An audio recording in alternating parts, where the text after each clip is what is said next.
नमस्कार, आप देख रहे हैं ईशान न्यूज नेटवर्क। आइए नजर डालते हैं मुरादाबाद महानगर की सुर्खियों पर।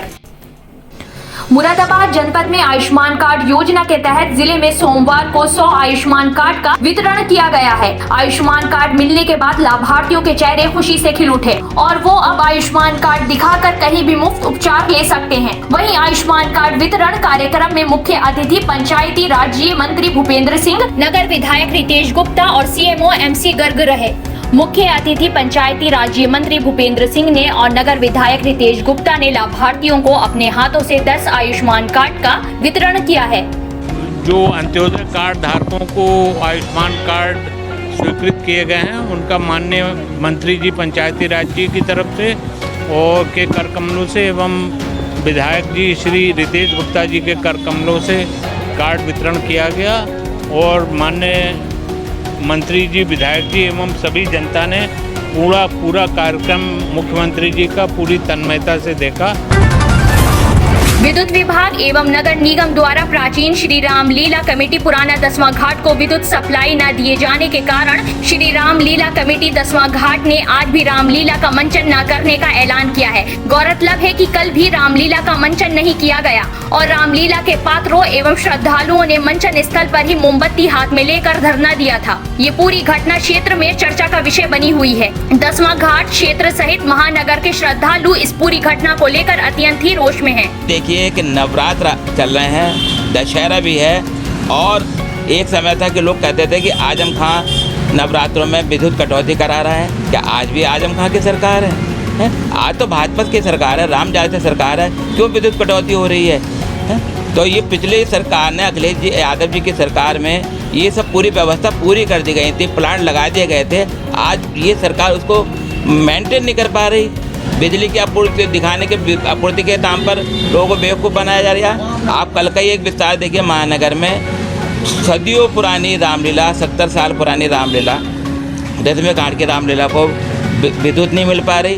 नगर निगम विद्युत विभाग उसको बिजली देता था, आज वो बंद होने के कगार पर पहुंच गई है।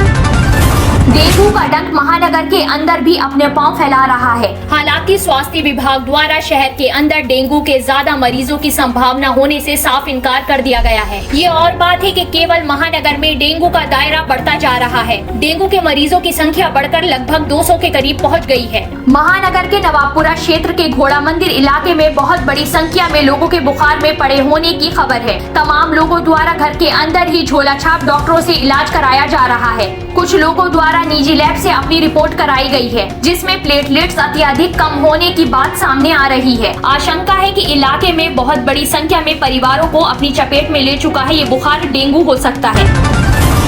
दिल्ली रोड स्थित सर्किट हाउस में उद्योग बंधु की एक मीटिंग का आयोजन किया गया, जिसमें मुख्य अतिथि राज्यसभा सांसद और भारतीय जनता पार्टी के प्रवक्ता जफर इस्लाम ने शिरकत की।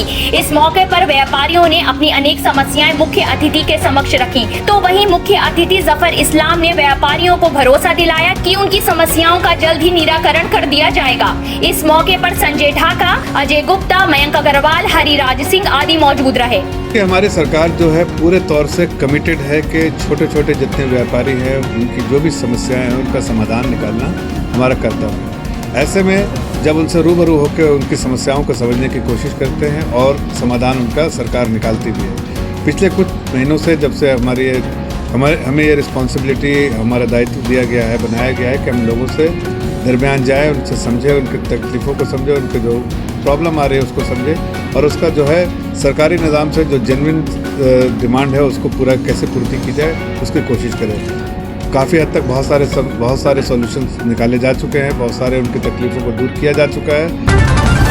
कुछ दिनों से कमजोर पड़ती नजर आ रही कोरोना टीकाकरण की रफ्तार एक बार फिर से बढ़ती नजर आ रही है। रविवार को पहली बार कराए गए स्पेशल ड्राइव ने टीकाकरण को लेकर एक बार फिर से लाभार्थियों और स्वास्थ्य विभाग की मशीनरी में एक नया जोश भर दिया। रविवार को जिले में 12,000 लोगों ने कोरोना का टीका लगवाया। खास बात ये थी कि स्वास्थ्य विभाग की तरफ से स्थानीय स्तर पर रविवार के दिन ये स्पेशल ड्राइव टीकाकरण कराया गया। सामान्यतः रविवार को टीकाकरण नहीं किया जा रहा। स्पेशल ड्राइव को लेकर स्वास्थ्य विभाग की तरफ से कोई प्रचार प्रसार भी नहीं किया गया। इसके बावजूद 12,000 लोग केंद्र पर टीका लगवाने के लिए अपने उत्साह के साथ पहुंच गए।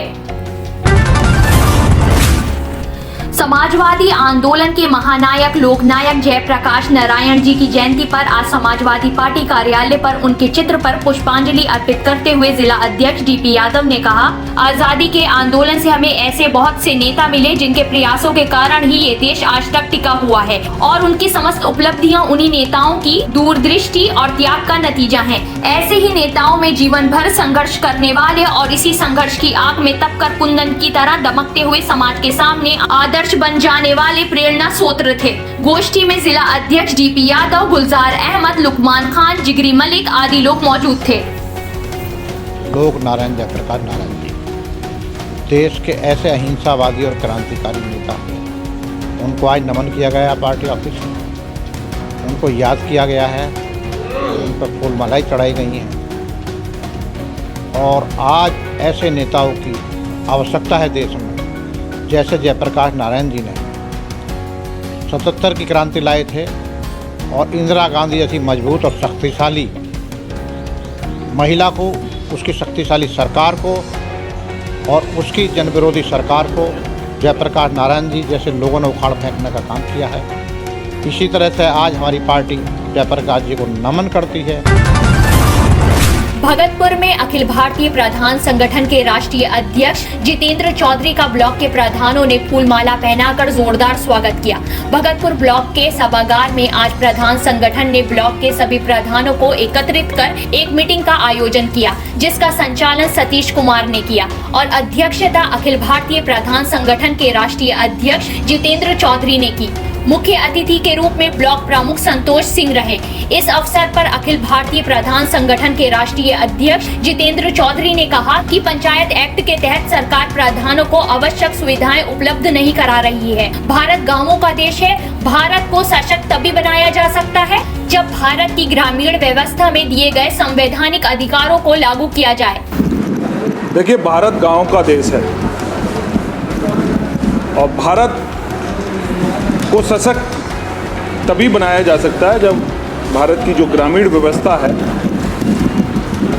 उस ग्रामीण व्यवस्था में जो संवैधानिक अधिकार हैं, जो संविधान ने ग्राम पंचायतों को अधिकार दिए हैं, वो अधिकार जब तक लागू नहीं हो जाते तब तक ये ग्रामीण व्यवस्था सशक्त नहीं होगी।